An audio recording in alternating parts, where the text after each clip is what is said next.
Hey, how's it going? So I have worked with tons of women that have seen extraordinary success when it comes to getting into great shape, into creating a whole food diet that they actually look forward to eating, into growing businesses, into asking for salary raises. And I was starting to look at what is the one thing that these most successful clients that get exactly what they showed up to get, what do they all have in common? And I even looked in my own life when I've had the most success and the most results. What is the one thing that all of these things have in common? And that's what we're talking about today. If we haven't met before, my name is Tanessa Shears. I am a life and weight coach for women. What are we talking about today? We are talking about delegating all of your decisions to someone else. Now, I don't entirely mean someone else completely. I just mean delegate all of your decisions to future you.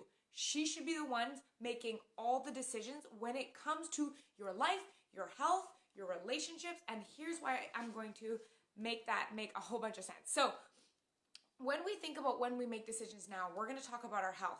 We often make our decisions based on who we are now, and that means we're making reactive decisions in the moment that are based on wanting to change how we feel right now in a hurry. So think about this, like, I don't want to eat a salad for lunch today. I don't feel like going grocery shopping. I don't feel like meal prepping. I'm too tired to go to the gym. It's too cold out.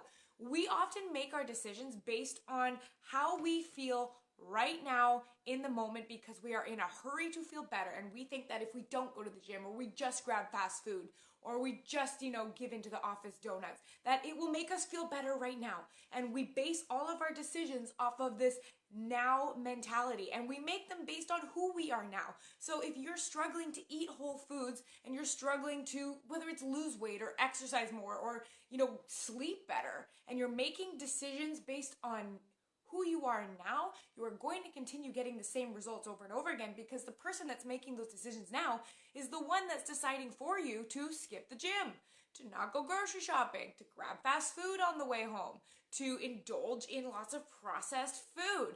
And this is who is making all of your decisions. So when we go and try to make a lifestyle change that's impactful and transformative for us, we're always making the same decisions over and over and over again. We might make a couple good ones, but we tend to always default back to our original decisions, to go to comfort, to try to change how we feel now in a hurry and by using something that's not productive to our goals to get there. And this can be really frustrating. And I've seen it so many times with women in our community and women I coach over and over again.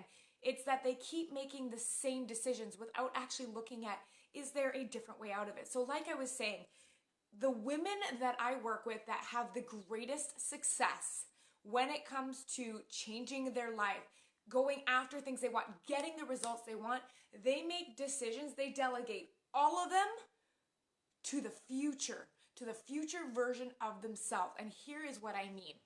I want you to think about this. If you are trying to implement, you want to eat more whole foods and you really want to feel energized in your body and you want to feel confident and you want to look in the mirror and be like, yes, I like her. She looks good. She really takes care of herself. She makes time for herself with kids. She makes time for herself outside of her busy career. She makes sure that she, eats foods that provide her the energy so she can show up to the other areas in her life. If you want her as your future, you need to start making the decisions she would be making. Not you now, because you now is creating the exact results you have now. If you want different results, you have to make decisions as the person who is already in that experience.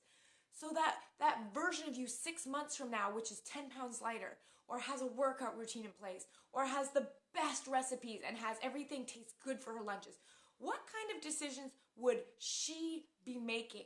And that is what I want you to do. So I'm going to give you a step-by-step process breakdown of exactly how to do that. So what I need you first to identify is the first decision, which is, what do you want? Do you want a regular workout routine? Do you want to lose 10 pounds? Do you want to have vegetables at each and every meal? Do you want to do 2.5 liters of water a day? Do you want to be sleeping 9 hours a night? Like, what is this decision you want to make about moving forward with your health? What is it? So that is the first step. So number one, I want you to write that down. Now, The second step I'm going to have you do is I want you to picture yourself as her. Who is she? What does she believe about herself? What does she think about her circumstances?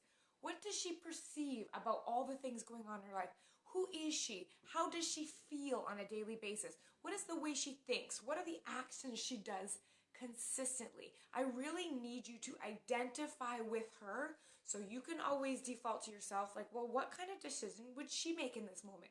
Because if you're in one of those moments where you really feel like skipping your workout, you're just like, this is dumb. I'm so tired today. I don't feel like doing this. If you let yourself make that decision and you've always skipped the gym on those kind of days, you'll skip it. But if you say, okay, no, wait, if I was her, what would she decide to do? If I was totally confident and I loved working out and I was in the body that made me feel comfortable and I had all the energy in the world, what would she decide? And your answers are usually going to be entirely different. And if you're always making decisions based on what she would do, it's only going to be a matter of time before you become her, because you have consistently made the choices that that future version of you that has that body you want would make. So I'm going to give you some examples of what I actually did when I did this myself. So if you don't know, right now I'm 8.5 months pregnant. So I cannot wait for that process on the other side where my life can start resuming a bit normally. I can work out again and do some of the stuff I haven't been able to do in a while. I can eat some of the foods that I've been having pretty strong aversions to for the last 8 months, which have mostly been vegetables. So when I sat down and I was like, well, who am I going to be at the end of next year when I'm back on my routine? And I wrote these ones here. I wrote about 10 of them. So this is who I visualize my future me to be. And notice these are all present terms. So I am at my pre-pregnancy weight. I make decisions and I stick to them. I eat to fuel my body, not my emotions. I look forward to eating whole foods because they make me feel amazing. Workouts are my favorite part of the week. I make time to ensure I have healthy food prepared. I have a plan in place to grocery shop and stock the fridge with healthy options. I feel confident in my skin. I have found the balance between being a mom and being healthy. And I'm a role model for my daughter on what it looks like to have self-care and self-love. And I'm willing to feel uncomfortable in the moment and say no to the things that don't serve me to meet my long-term goals. So when I fast forward down the future after I've had my baby and I'm looking at what it looks like to get my health back to where I miss it, I love it to be, this is who I am. I am this version of me. So when I am deciding, I'm going to start getting back on my meal planning and I'm going to be reintroducing intermittent fasting and I'm going to, be predominantly vegetables and a little bit lower carb. When I'm looking at all of those things bringing back in, I know right now it's not going to be an easy transition. I'm not going to just go back to how I was. So what I need to start doing is understanding, okay, well, this is who I am at the end of this process. And when I find I'm in those moments where I'm just like, oh, today was so long, I'm sure I'm exhausted or tired because I've been up all night with the baby, I can let that future version of me make the decision on what I'm going to do in this moment. Because if I make decisions based on feeling tired and overwhelmed and stressed out and tired of all the crying, then I know I'm going to make the decision that just feels good now instead of becoming who I want to become. So that is what I want you to do. I first want you to decide on a goal, something that is going to feel transformative. I want you to ask yourself, step 2, who am I in present terms when I am there? Who am I? What do I feel? What do I believe about myself? What do I think? What am I capable of? And then when you come upon those decisions, when you're acting, you're taking massive action towards your goal, and you find yourself in a moment where you don't feel like doing it, you are going to think greater than you feel, and you're going to make a decision from the future and not from the now. And that is that one characteristic that the most successful women I've met and I've worked with and in my life personally have in common, is that they don't make decisions based on what they want now. It's what they want in the future. And that process I just outlined is exactly the most easiest way to do that. So I hope that that's really resonated with you.